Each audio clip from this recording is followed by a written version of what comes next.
Declan Rice in red and white. Oh, I like it. Ah.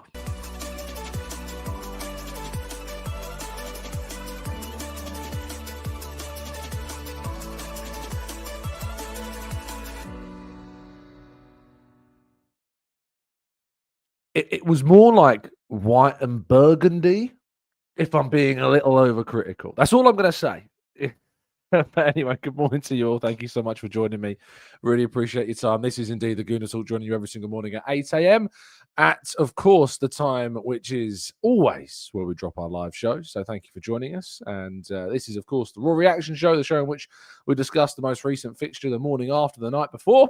And the night before, of course, was Arsenal's 3-2 victory on the South Coast against Bournemouth. Considering the fact that we conceded the same number of goals, we scored 3 more than we did last time. So pretty impressive that Arsenal have come so far in the space of just a single season, where they're no longer losing at Bournemouth, but instead managing to score 3 goals and maybe even gifting a fourth to them. You could argue that basically Arsenal were worthy of 4 in that game, considering they set up the first for the Cherries, and a courtesy of an absolutely brilliant strike from Krupi in the game meant that the game was much tighter than it probably should have been. But good morning to all of you joining us. Really appreciate your time. Hope you're doing good. Hope you're doing well. Glenn, good morning to you, to John, to Otto Relay, to Knowledge, to Martin. We've got Brian and Amesy and Spearmint in the chat, Maximius and Zoom. We've got Charlie and Cold Fire. Good morning to James and Tom. We've got Rye, we've got Lloyd and Killer Soup. We've got Sean and Thomas. Good morning to all of you. Thank you so much, as always, for tuning in and making this a part of your morning routines. It is greatly appreciated.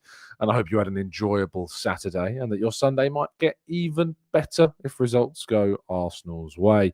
But let's jump, shall we, into today's stories.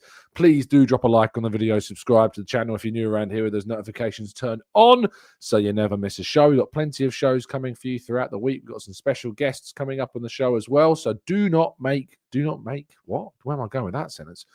Do make sure that you do not miss out. That's where we're going with it. On any of that, turning your not only your subscription button on, but indeed the notification bell as well. And I would say, and it's always worth checking if you're like, well, I'm subscribed. This means nothing to me when Tom says this. I've been subscribed for years. Well, sometimes YouTube, for some reason, unsubscribes you. So just make sure that it hasn't done that to you on this fine morning. Right, let's talk about yesterday's win. Arsenal 3, Bournemouth 0 at the Vitality Stadium.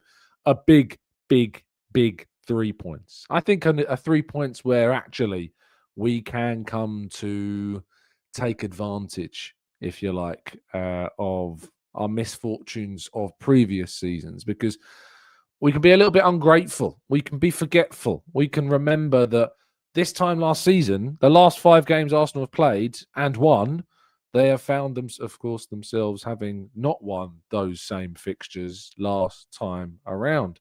Arsenal beat Liverpool. That'll be another game that Arsenal failed to win last season, turned into a victory on Thursday night. So please do not underestimate just how important these sort of games are, because they are really key. And looking at how Arsenal have improved on last season's points tally is already, I think, into double digits. So that shows you just how much Arsenal are doing. So when you think about Arsenal lost the league by a double-digit amount of just 10 points to Liverpool last season, again, it shows you just how important picking up these points are in these games. But I don't need to tell you that you know that certainly already, that Arsenal were very, very much underperforming last season, and this season we are returning to form, and it is great to see. But let's go into some of the individual actions after discussing the lineup, which was more changed than I think anybody expected. I don't think any of us really expected us to change too many players. I mean, Bournemouth is a really difficult place to go. It's been a tough place for Arsenal in previous seasons. It was the home, of course, of Mikel Arteta's first game as Arsenal manager, where he failed to win. He got a draw in that game. It's not been a particularly amazing ground for Arsenal in the past. And therefore, to get the result with not only the players that we had on the pitch, but of course with the rotation we were able to utilize and rest players. It's so funny, wasn't it? Yesterday morning we were talking all about rotation and performance. Now Arteta focuses only really on performance, and that's his words, not mine. And yet he then goes into this game and rotates. The worry for me would have been, had Arsenal not won this game, how we would have reacted to the lineup. Thankfully, we did win the game. We won it, I think, a lot more comfortably than the 3-2 result makes it feel like we did. And I know that we've been saying over the last few weeks or so in certain matches like the Everton game and the Brentford game and the Wolves game and the Palace game and the Brighton game, I know I've been saying that these results have felt a lot tighter than they should be. And that's because, well, we keep on producing some really important performances and producing a level of XG that is way above, obviously, what Arsenal are currently scoring. And that hopefully will change. And we saw that against Aston Villa, that we can absolutely, do that. But overall, this was a game where Arsenal did outperform their XG. In fact, we haven't lost many games at all this season in terms of the XG battle. Manchester United and the Villa away game were the only other two examples. But yesterday, Bournemouth also managed to do that. Now, what I will say is that, of course, Bournemouth did win the XG battle because of how we started the game. We basically gave up nearly as much XG as you could give up. The only game I can think of where we've given up a higher XG chance was actually against Aston Villa twice, where John McGinn and Ollie Watkins basically had such high opportunities, such high moments, that ultimately we kind of gave up so much XG there. And then again, of course, in this moment as well, we give up a really high XG chance to Evanilson. So let's talk about it. Let's talk about Gabriel and the afternoon or evening that he had, because it was quite the performance of opposite ends attracting. We had the bad and we had the very good, because Gabriel's opening moments of the game were chaotic and questionable and somewhat scary and uncomfortable for him, and of course for us sitting down and having to watch it. I don't think he's trying to find Raya. I don't think he's trying to find Saliba. I think he's going for the big switch and just gets it all wrong to Timber. That's what I think he's trying to do. But he does it blind, and that is the cardinal sin, is to pass blind across your own goal. Because I think if he knows Evanilson is there, if he spots Evanilson being there, I don't think he attempts the pass, but he doesn't look. He just does that thing that Arsenal players are trained to do, which is to have kind of an understanding and a knowledge of where their teammates are without needing to look, and just to know where these teammates are going to be on the pitch at certain points, depending on where you are on the pitch. And obviously, it's a nightmare moment for him. In that moment, I want to give huge credit to the Arsenal away fans. Now, Bournemouth has been a brilliant place to birth new chants. So we're going to talk about Declan Rice, of course, in a little bit. But it's also the ground that birthed the William Saliba chant, I remember well. Also, I was there that day and we absolutely battered them. And William Saliba's chant went on for a good, 30 minutes, I think, in the second half. But Gabriel immediately got the backing. As Havertz as well, you're right, thank you. Havertz immediately got the backing of his teammates in this game. I say teammates because we do feel like teammates. Those away fans are teammates in that ground. To sing his song, to give him that energy, that support, I have no doubt that played some part in how confident he was to then get up the field, to be in the position that he was, and to take the chance that he got so stunningly well. Like, it looks, from the angle where I was sitting on the opposite side of the press box to where the away fans are, and I was like directly behind where Gabby was to strike the ball.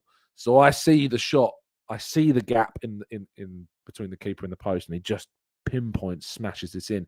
But the replay that you get where he kind of shoots from the camera angle behind the goal really does give you a moment of, it gives you a moment where you recognize just how special that shot was, because it was some shot.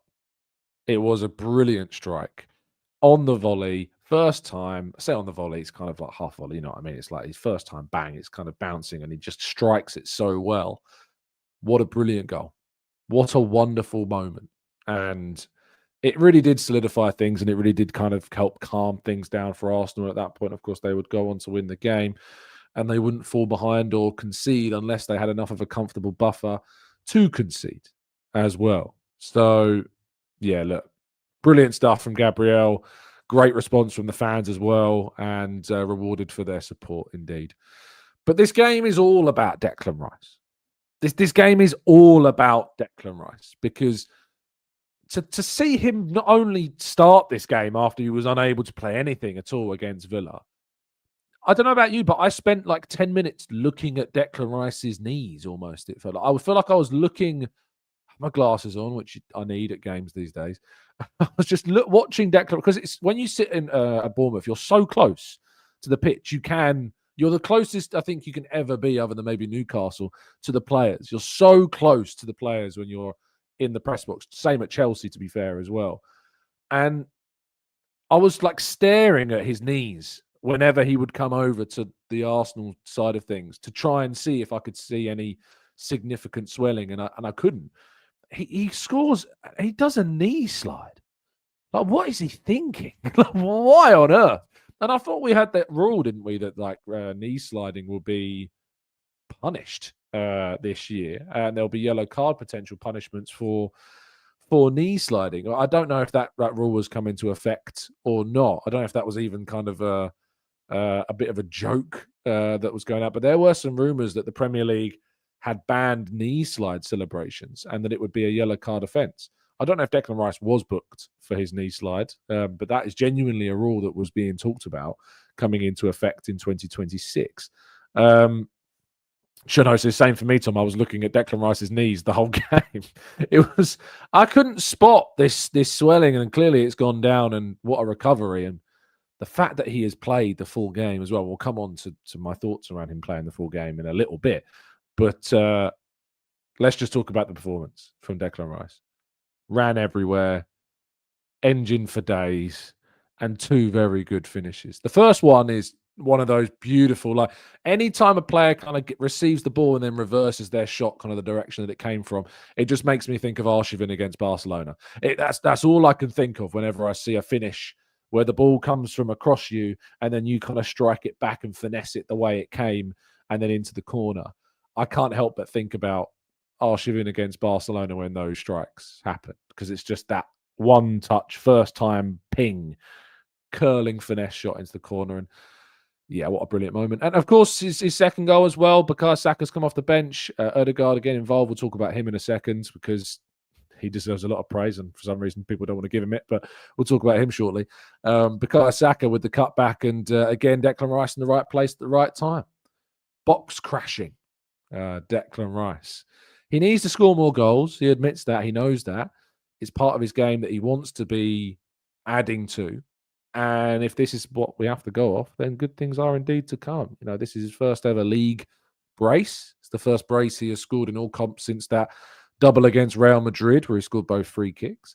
Really important moment, I think, in the season, not just for Arsenal, but I think for Declan Rice and maybe for his career and what happens next, what goes next for it. And I've just remembered that he's in my fantasy team. Literally just in this moment. I didn't check my fantasy team at all yesterday. But yes, he returned 17 points, which is brilliant. Should have captained him, really, but I didn't. But he is in my fantasy team, so sweet points. I need them after last week's or this midweek just gone's horrendous return. I got below the average, which is definitely a worry. A significant worry indeed. Right, let's talk about the man that basically was involved in both of those chances and was significant in both goals. Of course, Martin Ødegaard setting up the first goal. It's interesting. Ødegaard continues to be kind of this enigmatic player for a lot of people. And I don't know why, but even when he has such a significant involvement in Arsenal winning games, some people want to tear him down. It's odd. It's his third goal contribution in 3 league games. He certainly is returning back to some of his best form. And yet some people constantly just want to be like, man, he was okay. No, he was integral. Ødegaard was absolutely integral to this victory. You know, his contributions not just in the movements of the goal, but in how Arsenal progressed the ball in the game, kept control of the ball in the game. And I think he needs to work a little bit more on his shooting, of course, from outside the box. I love the fact that he is shooting, because I've been for so long critical of the fact that he doesn't shoot enough. He doesn't shoot as often as I would like. And I'm liking that he's trying to shoot more, because, of course, we know the quality that he can produce. We saw it the other day with that fantastic goal against Brighton. We know that he can produce some big moments from outside the box. And for me, behind Declan Rice, he was the number 2 performer on the day. He and Julian Timber both got got 8s from me. Was very impressed with both of their performances. There wasn't too many big scores in the game. I think they were the only other 2 8s, and I gave Declan Rice a 9. I don't give 10s. Other than Eze against Spurs. He's the only one that's got a 10 from me in a long, long time. But everyone else was either a 7 or below for me. So, yeah, look, I don't really get where the indifference is about Ødegaard's performance. I think it's one of those where if you watch that game, you watch Ødegaard's performance, and you're going on to public forums and criticizing him, I think that probably says more about you than it does Ødegaard. is my take on that. I think it probably leans into maybe a little bit of kind of a mindset that individuals have about Ødegaard more than it does about actually fair analysis of a player. I don't know why that picture's so blurry. That's horrible. I'll see if I can find another one and replace it. But Noni Madueke, you want to talk about him briefly and his contribution in the game, because it was good to see him start. You know, I think he's been a little bit hard done by in terms of the performances, the options, the opportunities that he's had during games this season to play. I think he should be coming off the bench more often. I think he should be getting exposed more often. I know he didn't have a particularly great game against the other week against Villa when he had that kind of cameo. And I'm not going to judge him too greatly off of that moment, just because I think that, well, why would I? Why would I judge him too greatly after a 7-minute cameo? I just don't think there's the necessity to have to do that. So, yeah, look, I'm not going to be critical of that performance whatsoever. What I am going to say is that I thought that he was probably one of our most dangerous players throughout the game. What frustrated me is that I wanted to see the ball get to him more. I wanted to see us get the ball into the positions where he could be more greatly involved in the game. And it felt like there was kind of large periods where we weren't getting the ball to him as often as I wanted, and we kind of kept going down the left-hand side. He had the beating of Trippier all game. And then Saka came on and had the beating of Trippier as well. It was an absolute nightmare for the Brighton left-back. And, of course, he was involved in the first goal, and he's the reason why we get into the position to score. And again, he's just so forceful in trying and going for it.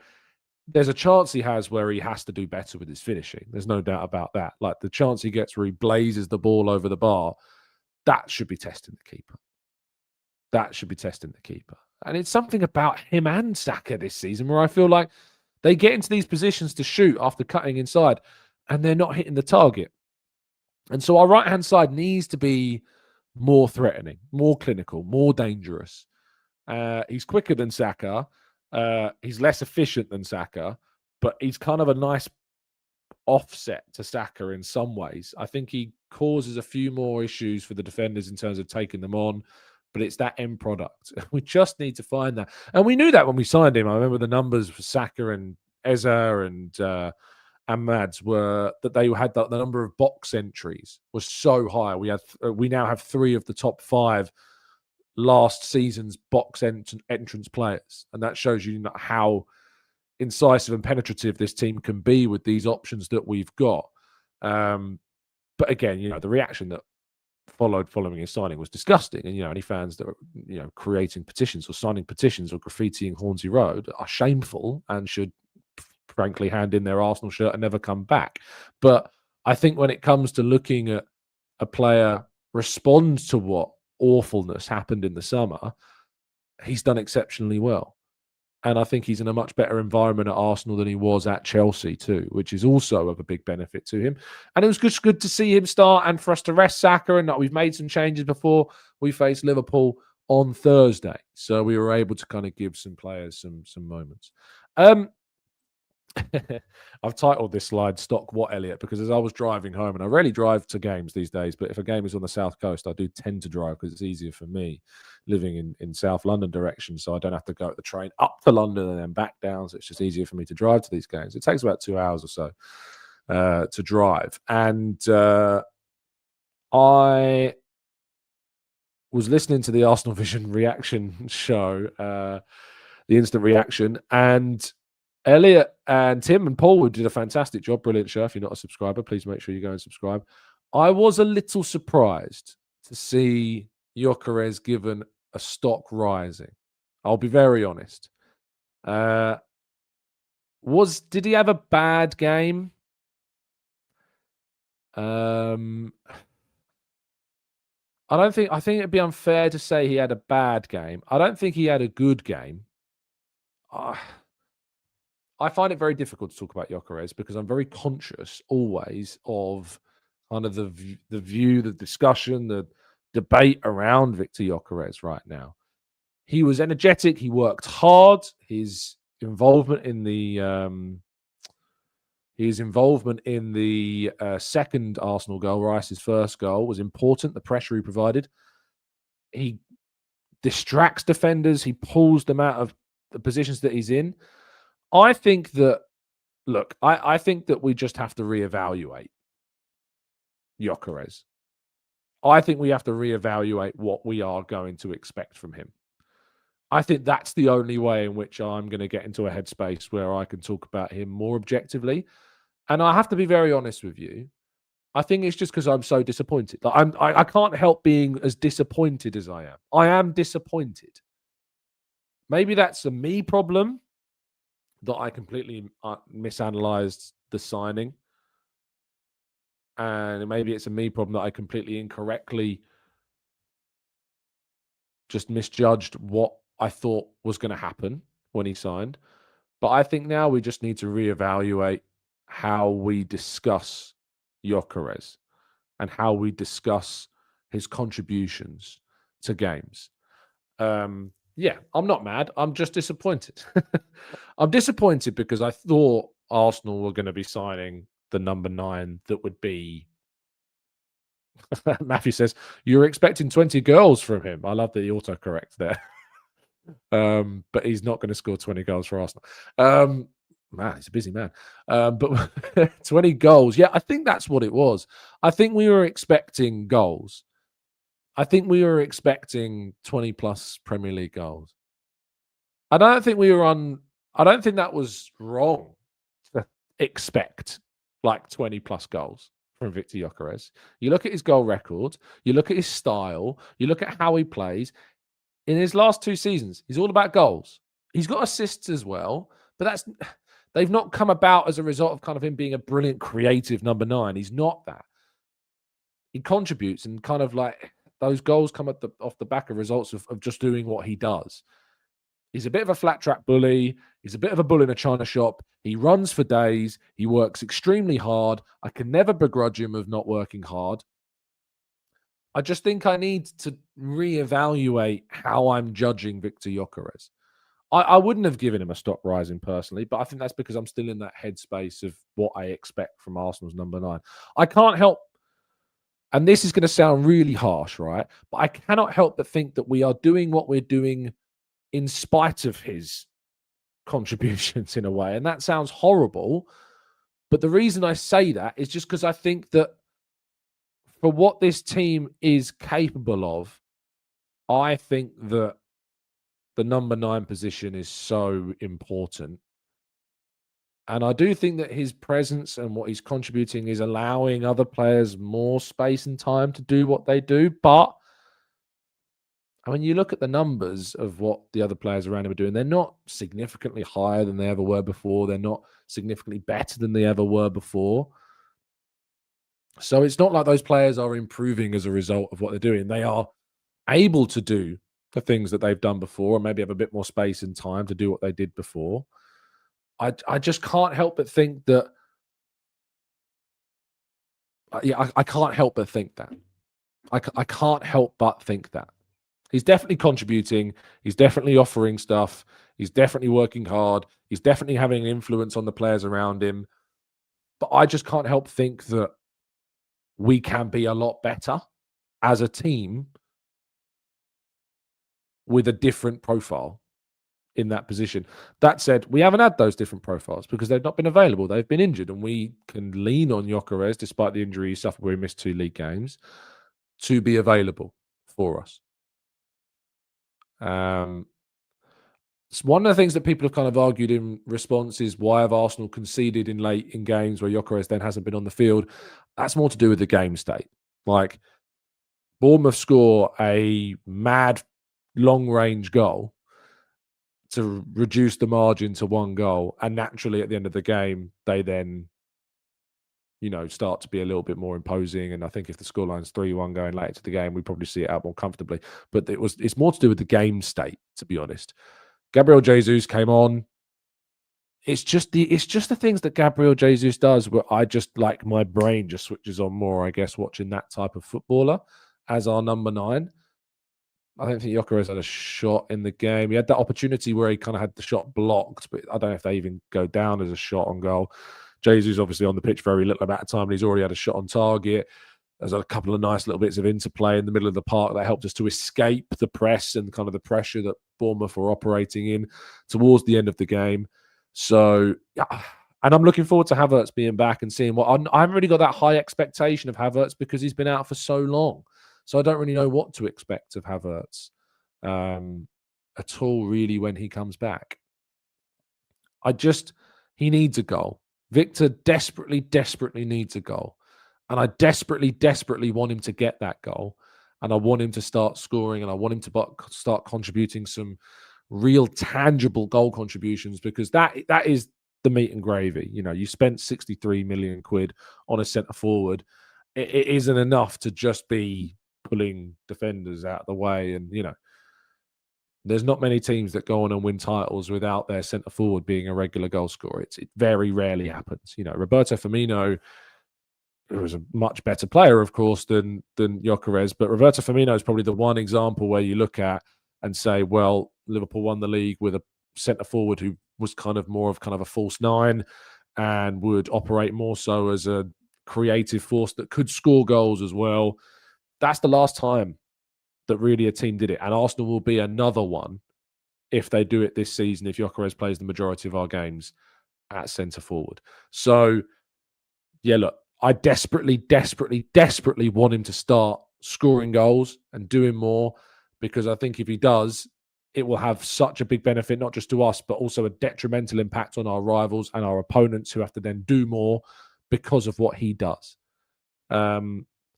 But there were a number of times in the game where I saw Arteta getting visibly frustrated with some of the contributions, or the not so much the contribution in some moments with Victor's runs, or the lack of runs, because that's what I want to see him do more. He runs so much.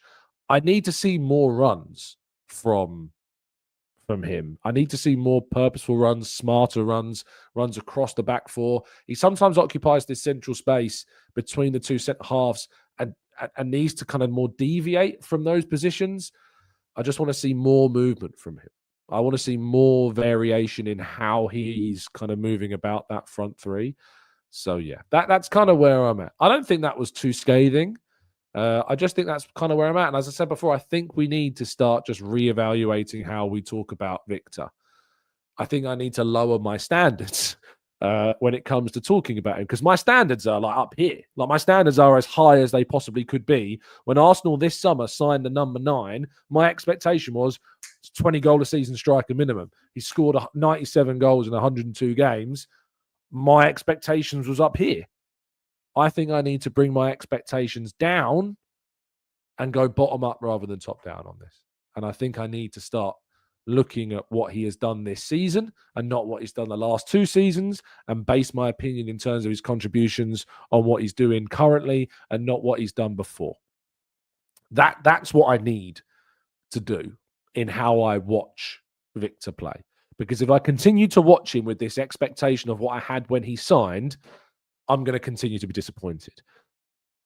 If I start to watch him with an understanding of what he's done so far in his Arsenal career and base it off that baseline rather than the baseline of what he's done in the last 2 seasons, I think my mindset will probably change and be a lot more optimistic and positive around him. It's still overall disappointing that he's not producing what I hoped that he would, but I think I need to change my mindset when discussing him. And I think that will help me and maybe you as well to discuss him in a different way. Strictly Mad says you should do that with all players who come from another league. The problem that I've got with that is that I look at Zubimendi, who I don't think had his best game. I think in the first half, he was probably one of his weaker performances. Second half, he was miles better.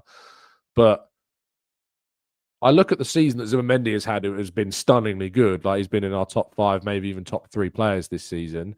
And he's come from another league and hit the ground running. Mosquera, another example, come from another league at a much younger age, hit the ground running, had to step in and replace Saliba in some big moments.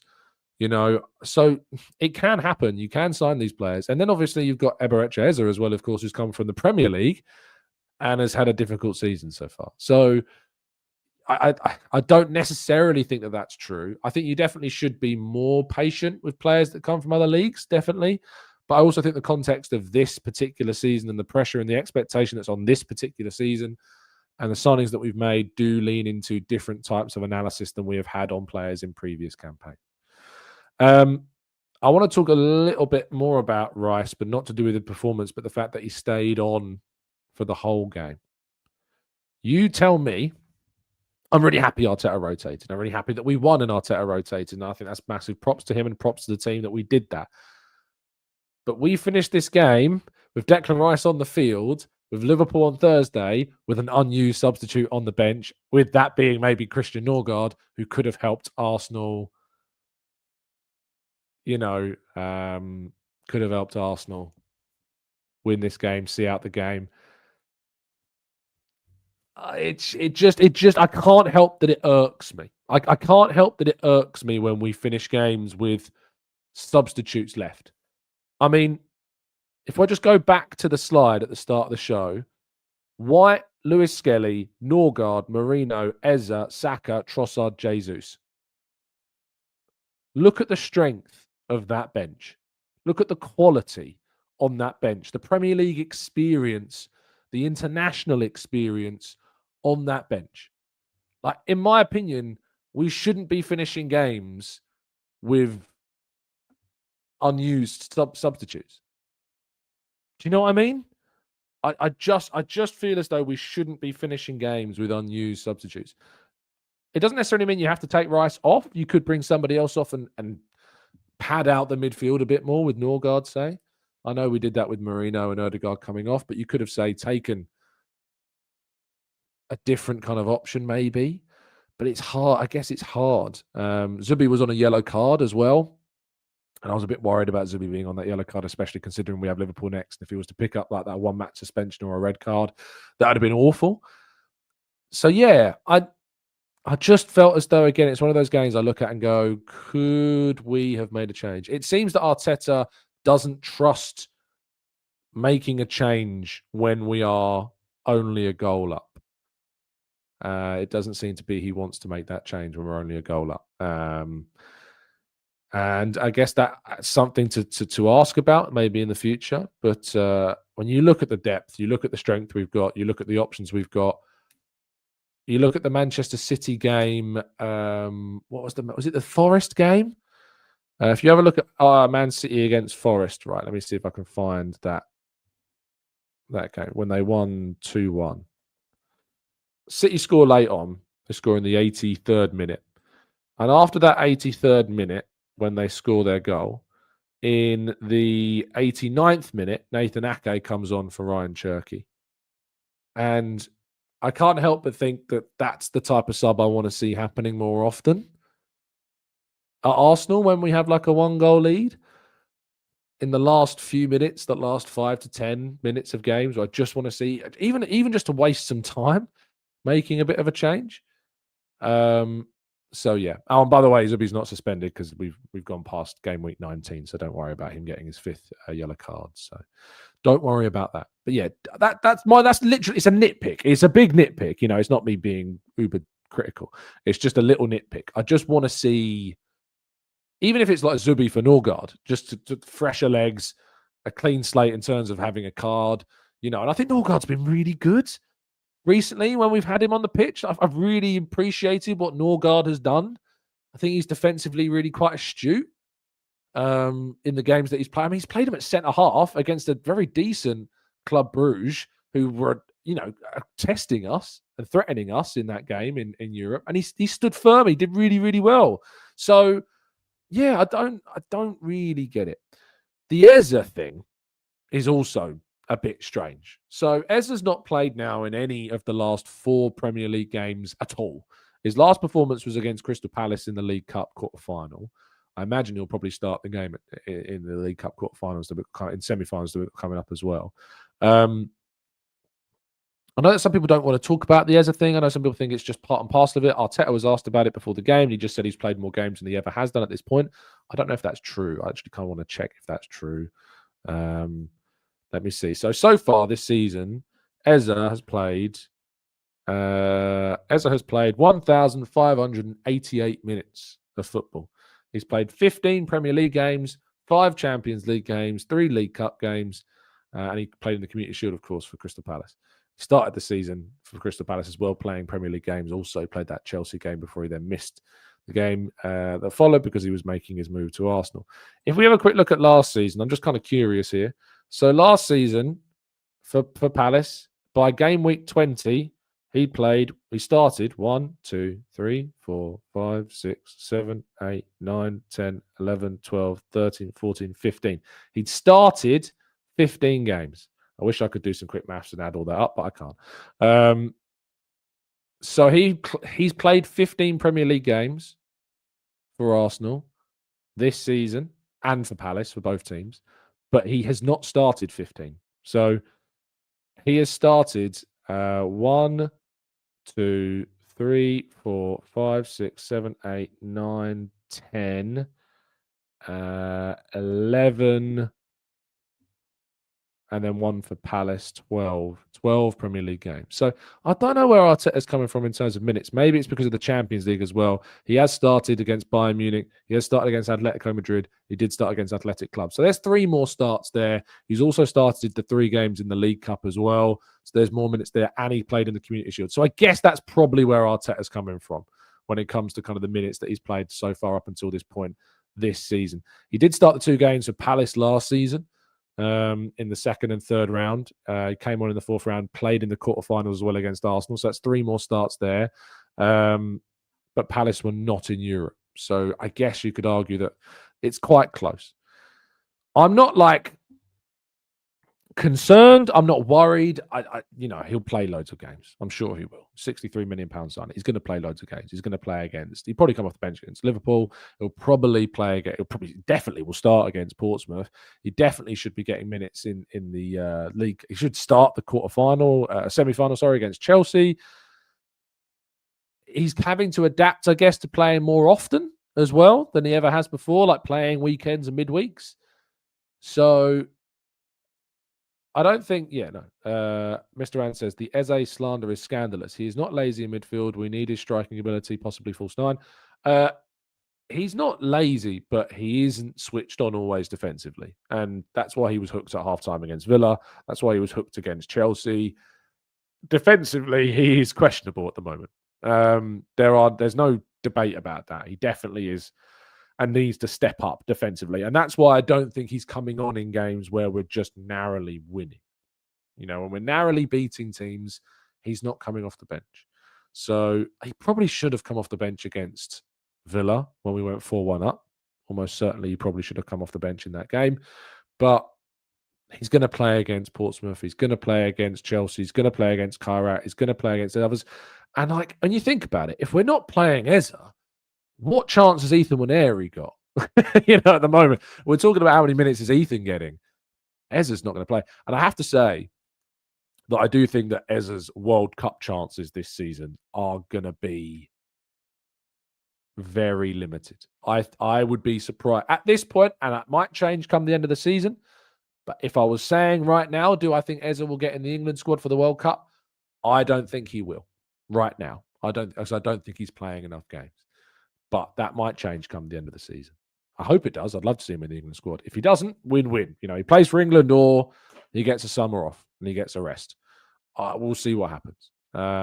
But it's no surprise that Ødegaard is playing every game. Defensively, he's much better.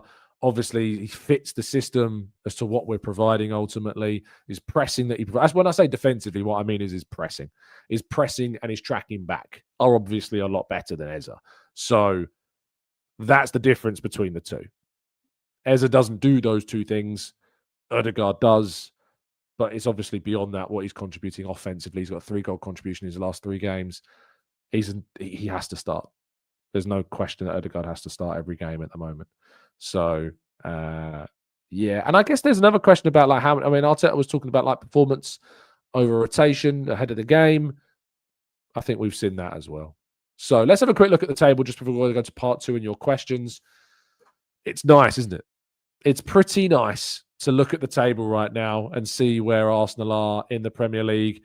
They are currently 6 points clear at the top. Aston Villa, of course, beating Nottingham Forest. Bizarre goal in that game. I don't know if you watched it, but Aston Villa were a bit lucky to be gifted another goal in their game. But they're 6 points behind Arsenal. Manchester City playing a little bit later on today. They are against Chelsea, managerless Chelsea. I'm not expecting too much at all from the Blues, but who knows? If Sunderland can get a point against them, maybe Chelsea can get a result against City as well. But they're currently 7 points behind Arsenal, who are 6 points clear at the top. Liverpool, of course, also playing a little bit later on. They are currently 15 points behind Arsenal. They can move to within 12, and then Arsenal can put them back down to even further behind them if they manage to beat them next week as well. Manchester United also playing today. They have 30 points joint with Chelsea at the moment. They could go above Chelsea a little bit later on today and move into those Champions League qualification spots. Sunderland's also playing later on today. They could actually move above both Chelsea and Manchester United if they were to get a result later on today. What a season that Labrie is having, Granit Xhaka and co. Brighton currently on 28 points. Everton on 28 points. They play today as well. So do Brentford on 27 in 10th place. But the big result of yesterday, of course, was Wolves beating West Ham 3-0. Nuno Espirito Santo in a lot of trouble. I don't think it's Nuno's fault. I think Nuno's a good manager. I think that the players that he's got at his disposal, I think the business has been done at West Ham is frankly scandalous. I think looking at some of the business that they're currently looking to do right now as well isn't going to solve it. I might be proven wrong, but some of the signings they look like West Ham are going to be making in this window, I would be utterly and entirely shocked if West Ham stay up this season. I would be so shocked. It's going to rely on Forest and Leeds and Bournemouth struggling even more than they are right now because they're the only 3 teams. I think Bournemouth are a good side. I think Bournemouth played well yesterday. I think Bournemouth caused Arsenal problems. I don't think they created loads of clear-cut chances, but they definitely caused us problems with that transition and their counter-attack. So I think Bournemouth would be fine. Leeds, they've already got a 7-point buffer to West Ham now. That's big. So, yeah, I don't think Nuno is a bad manager. Look at the job that he did with Wolves. Look at the job that he did with Forest. Nuno is a good manager. But West Ham are just an awfully, awfully run club, it seems, at the moment. And the recruitment there, I similarly kind of talk about them on Man United and Chelsea in terms of the 3 big, big clubs. West Ham are a huge club, a massive, massive club. And what is happening to them there is just absolutely horrendous. I'm getting kind of the Villa vibes when they went down to the Championship at the moment. But what a job's been done at Villa in the years since, of course, they did go down to the Championship. So yeah, let's see what happens with the relegation battle. But my word, it is not looking good. And of course, Arsenal have still got to go to Wolves. I've got to go to West Ham. I've got to go to Forest. I've got to go to Leeds. I've got to go to Spurs. But overall, we've played a lot of now the big teams at the top of the table away from home, and it is looking pretty positive. Wolves are improving. That's fair to say. They've got some good results. They've come close to getting some other good results, but, they are still in a lot of bother. A lot of bother. You shouldn't be any bother at all when it comes to your safety and security online, though, when you are using a service like NordVPN. Because if you go to nordvpn.com/Gooner, you can get yourself a significant discount off a 1 or a 2 year plan and get yourself the best security service when it comes to a VPN online. You can save, of course, yourself from those data snoopers and criminals and change your geodigital location on your laptop, your mobile, or indeed your tablet device by going to nordvpn.com/Gooner, and you get yourself a significant discount and also a 30-day money-back guarantee as well. So please, please, please, please, please, please, please don't sell yourself short when you're on a public Wi-Fi service or abroad. You need a VPN, and this is the way to go. Right, let's go to part 2, your questions and more, right after this.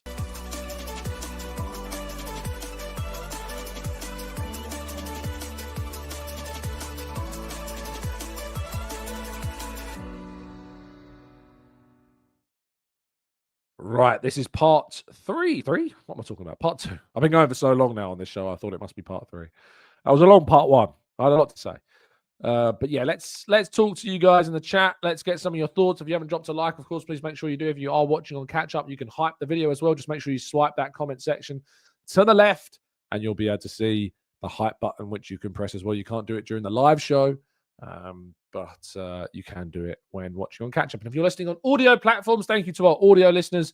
Do make sure to leave us a 5-star review or a 5-star rating. It does help us out a lot. Right. Kratos says, have you given up on Gyokeres completely? No, absolutely not. He needs the season before he is judged overall.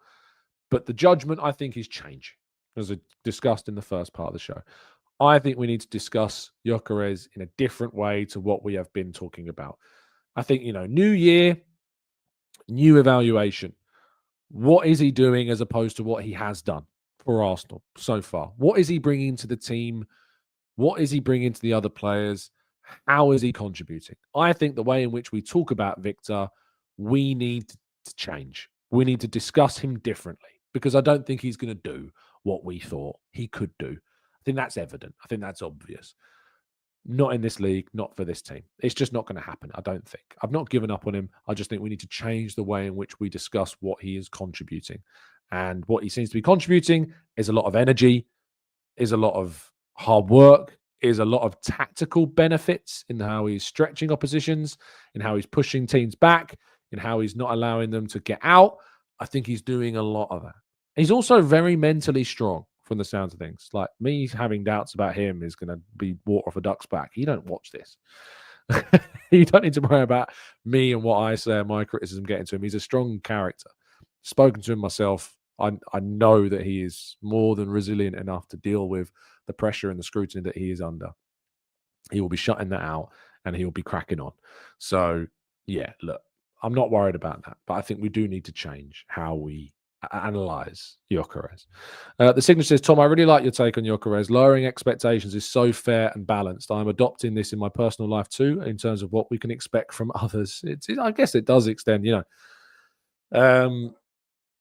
what is it? If you expect disappointment, you'll never be disappointed. I don't think that's the right analogy here, but I do think that, I do think if you just have no expectations at all, then you can probably look at things in a different way.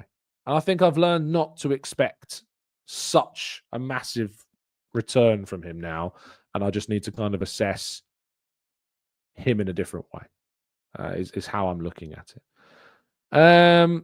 Thomas says, Tom, how does being the best Arsenal podcaster feel? I wouldn't know, mate. I wouldn't know. Knowledge says, I had Rice in my FPL team as vice captain. I didn't check before the matches, and he has been placed on the bench. The Prem screwed me over properly this week. Oh, dearie me. What a shame. Six says, Drogba too had difficult starts in his first seasons. Hopefully Gyokeres can take that and improve. We can't have Dini being right about him. Come on, Victor. Strictly Mad says, have you ever seen anyone try to win a penalty by running into a defender's elbow? No, I haven't. Adley should be ashamed of himself. Arguably should have been sent off. That simulation, no. Like he's diving. He's trying to dupe the referee. He's already booked. Definitely could have arguably got a second yellow. Don't really understand why he didn't. Amira says, Ray Parlour made a point post-match. Oh, by the way, I said about that knee slide stuff earlier and that you can get booked for a knee slide. Guarantee you that Arsenal are the first team to have a player sent off for a second yellow card for knee sliding. Guarantee you. And then it will never happen again. Amir says, Ray Parlour made a point post-match that with the frequency of games, the club is most likely prioritising rehab recovery over proper training, and Gyokeres is probably suffering the most as a result of that. it's not a bad point. We aren't training loads. He didn't have a preseason. So I think that those things are fair, mitigating circumstances for him. Yeah, I don't think that's a bad point at all. Anajit says, I don't think Gyokeres is playing badly. He's contributing a big way to drown opposition defenses. Shrugging mentality is there to just go about his job nonchalantly. Well, there's nothing nonchalant about Gyokeres. He is a bull in a china shop. There is nothing nonchalant about him, but he just needs to continue. He just needs to keep doing. Arteta used the phrase, we need to keep insisting. And I think that's a good way of putting it. We just need to keep insisting. He needs to keep insisting. He needs to keep doing what he's doing and just fight and battle and run and work hard, and hopefully something good will happen. Joe says, what do you make of Paul Scholes' assertion that Sandro Tonali is a superior player than Declan Rice? Obviously that was said quite a while ago, but I think you all know just how stupid that was. Franklin says, I'm confused that this is the same Gyokeres that terrorized Man City in the Champions League. I know that player is still there. It's a different team, different environment. He scored 2 penalties. I just think that, it's just different. There is just differences. We can't expect that. John says, yesterday in the chat, I said Rice has to play 90 minutes to regain fitness. I hope Arteta knew that I was joking. Charlie says, we are performing well in spite of Gyokeres. Tom Canton 2026. Yeah, this won't age well. I just think that we are, in a way.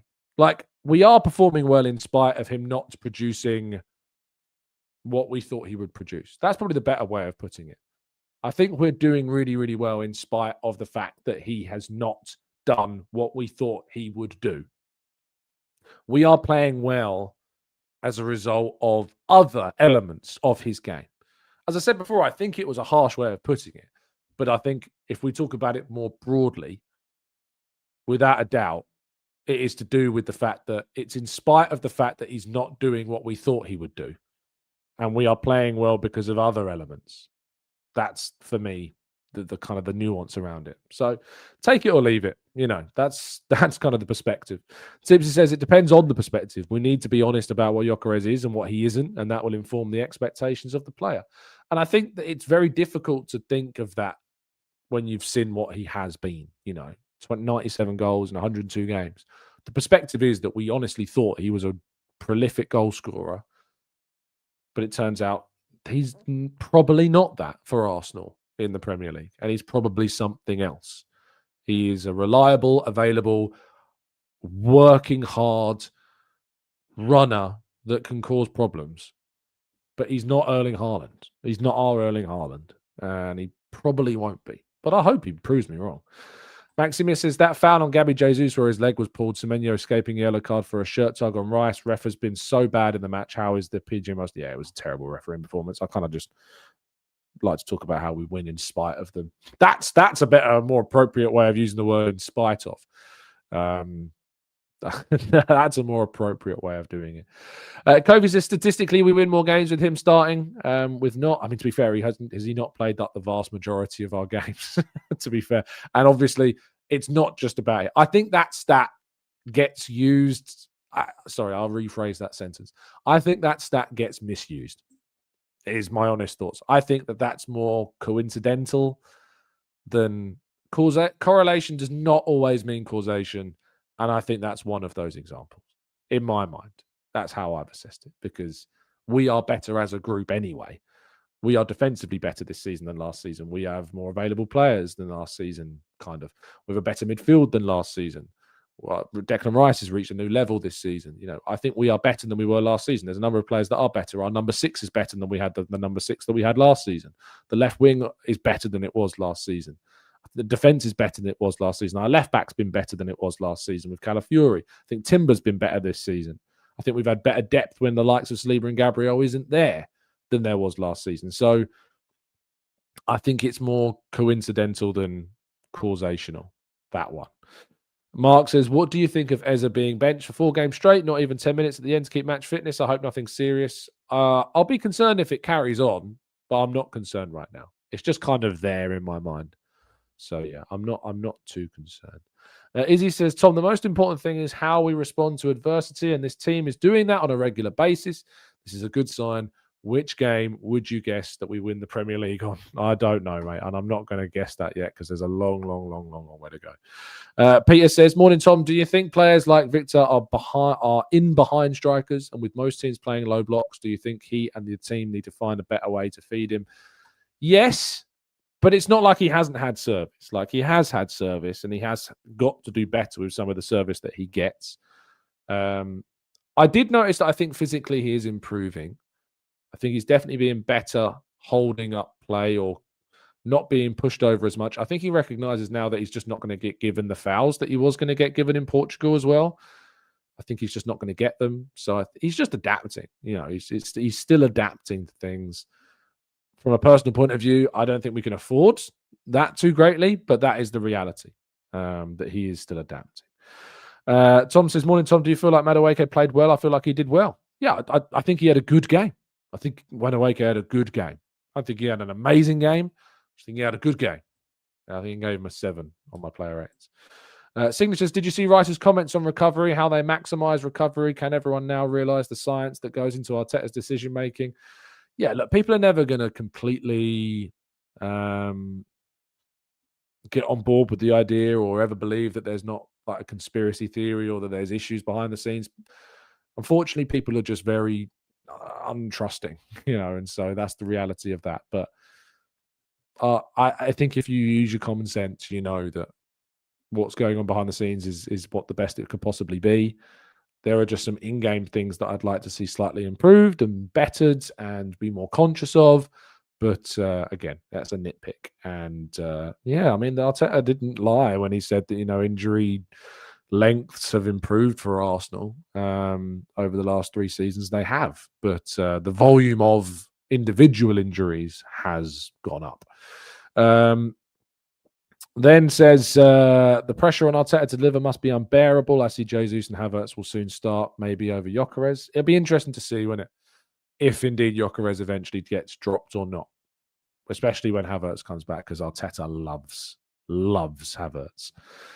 Chris says, "Tonali is very good, but Declan is the man of the moment. Rice drives the team better than Tonali does, 100%. Lucas says, "I would really like to see Gyokeres come in on the 60th minute when the game is more opened, but I doubt Jesus would have the same effect in the first half." Josh says, "Viktor has won us more games because he has played more games." Yeah, that's kind of what I mean about the whole we win more games on the pitch, where he has played the majority of games. John says, "I think we can all see Gyokeres is suffering from a confidence crisis." I don't know if it's a confidence crisis. I just think he's suffering because it's a different environment. I think he's suffering because it's a very different level than what he's played before. That's why I think he's suffering. I don't even know if suffering is appropriate, but I don't think it's confidence. I don't see a confidence issue in him. I just don't see that. It's ability, it's style, it's profile, it's environment. They're all the factors. I don't look at confidence with him at all. He's a very confident person.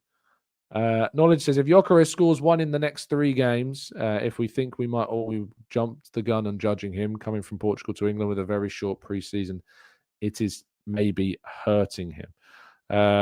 Thomas Gunner for Life says, "Tom, do you think that teams have found out how Viktor plays?" They would have known that. You know, I think maybe we put too much stock in teams working players out. Again, they have analysts that are paid huge sums of money because they're the best analysts of their profession, of what's available. You know, so I think teams know what's coming. It's just whether or not they can stop it. You know, and what they do is whether or not they can stop it with what they produce. Mark says, "Tom, not sure if you've covered this, but Declan's knee slide celebration made me wince. Does this mean he's over his knee injuries? What are your thoughts?" It seems like it was a short-term issue, and I hope that it is. Sometimes you do just get a bad kick, things swell up, and you need to allow it to kind of recover, and Arsenal seemingly have done that enough that they needed to.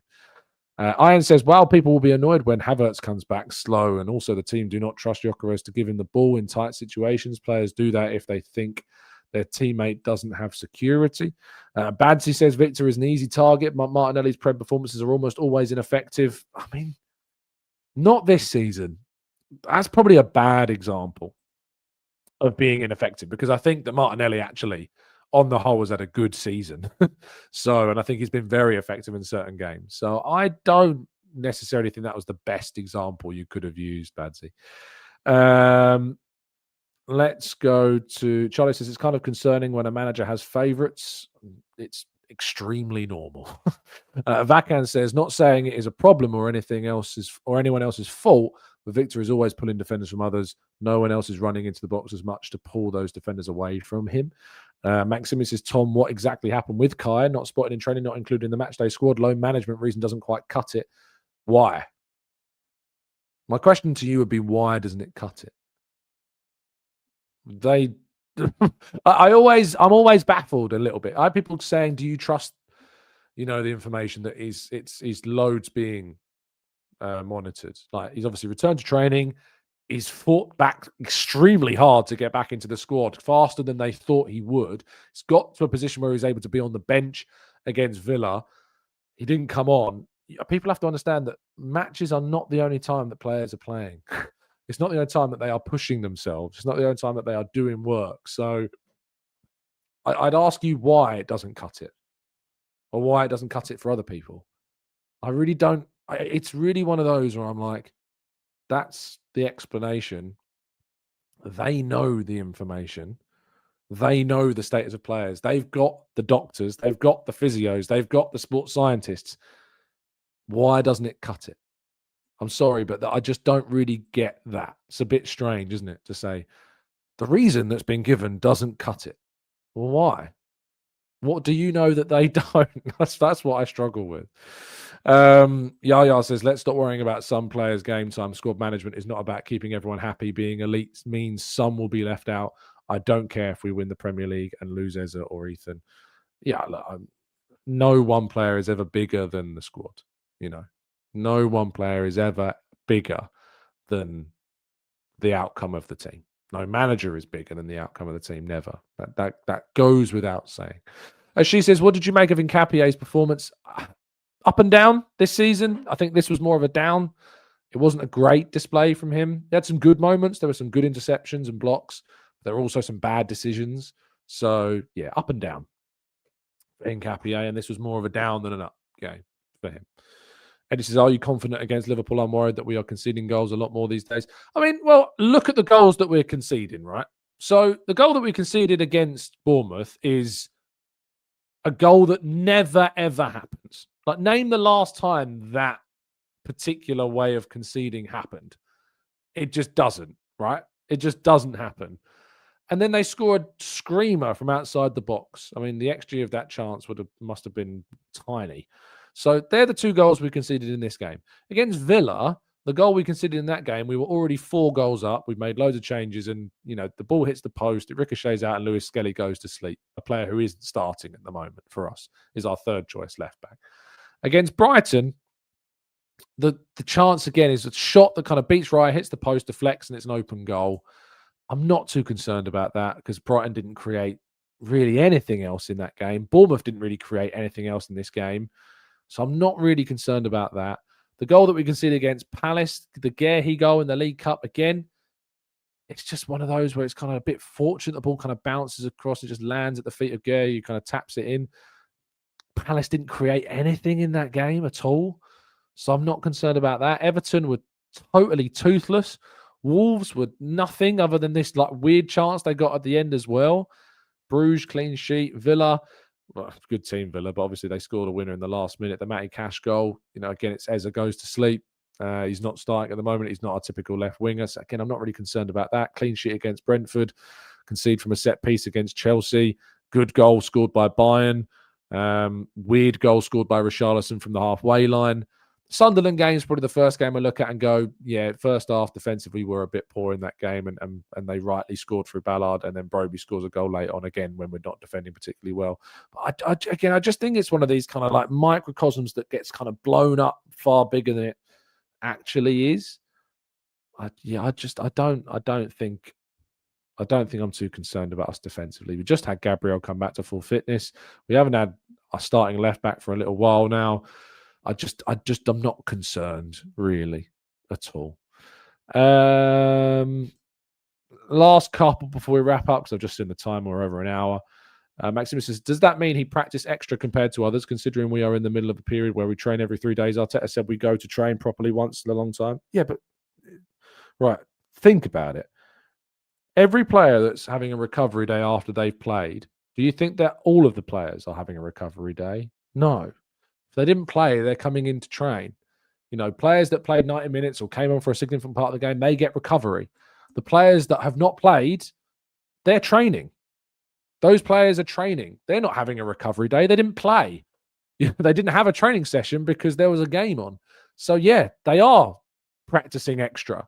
Of course they are. I just think, think about it. Think about the reality of when a player isn't playing. Like when Airy would have trained on days where the players that played didn't train. So yeah, of course he's training more. He's just come back from injury. He's not yet playing, so he's training very regularly. As far as we've heard, he's kind of like he's going the extra mile, Havertz, to fight to be back. And so they're just thinking about his load. They're not going to risk him by throwing him in too soon. Arteta said that in a press conference as well. They said they weren't going to throw him in unless they felt like it was appropriate. He was in a better state to maybe get some minutes in the Villa game than they felt that he was for this game. And Declan Rice, of course, was back as well, which meant he took that place in the squad. So I'm not saying it in a rude way. I'm just saying I think it's common sense. Yes, of course he's training more than the others because he's not playing games. So when those players are having recovery days or rehab days, he's training. And sometimes you might do a bit too much. Sometimes something might just, you might not be feeling it completely. You might not be match sharp enough. And obviously Declan Rice wasn't available in that last game. So there was an extra space. And they just felt if we can maybe get Havertz some minutes, great. But they just didn't feel that the moment was right, it seems, against Villa to get him on the pitch. Mikey says, Tom, can you speak on Arteta's halftime team talks and how it always seems to change the game? He has said that he wants the team to act in the first half. But for now, it seems to be that his impact is so consistent. I think Sam Blitz said in the press conference afterwards that Arsenal's goals, like how many goals have been scored in the first 10 minutes of the second half? Let me see if I can find that stat. 10 goals have been scored in the opening 10 minutes of the second half of the season this campaign.